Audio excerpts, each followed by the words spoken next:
Farel Prayoga belum masuk sekolah, ini harapan Kepsek dan PLT Kadisdik Banyuwangi. Farel Prayoga, penyanyi cilik asal desa Kepundungan, Kecamatan Srono, Banyuwangi, Jawa Timur, belum bisa masuk ke sekolah. Bocah 12 tahun yang viral usai tampil menyanyi di Istana Kepresidenan Jakarta saat peringatan HUT ke-77 RI itu masih berada di luar kota. Kepala Sekolah SD Negeri 2 Kepundungan, Ambarwati, mengatakan Farel sedang berada di kota Surabaya untuk bertemu dengan salah satu instansi BUMN. Ambarwati juga belum bisa memastikan kapan Farel bisa mengikuti aktivitas belajar mengajar di sekolah.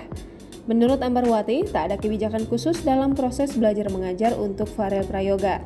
Namun jika diminta dari lembaga pemerintah atau instansi yang sifatnya untuk pendidikan, sekolah tak mempermasalahkan. Ambarwati berharap anak didiknya itu tetap memperhatikan pendidikan. Ia juga mengingatkan keluarga dan orang terdekat bisa mendukung pendidikan Farel. Sementara itu, PLT Kepala Dinas Pendidikan Banyuwangi, Suratno, mengaku sudah mendengar informasi mengenai ketidakhadiran Farel di sekolah. Dinas Pendidikan Banyuwangi sudah memberikan arahan kepada para pihak yang terlibat dalam proses tumbuh kembang Farel untuk duduk bersama. Suratno menjelaskan, semua pihak diharapkan bisa membuat kesepakatan terkait jadwal manggung Farel agar tidak bentrok dengan aktivitas sekolah.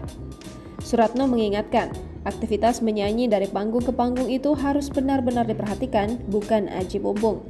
Hal itu sesuai dengan janji Farel kepada Presiden Jokowi saat di Jakarta dan Bupati Ipuk saat menyambut kedatangannya di kantor Pemkab Banyuwangi. Jangan lupa subscribe, share, komen, dan like ya!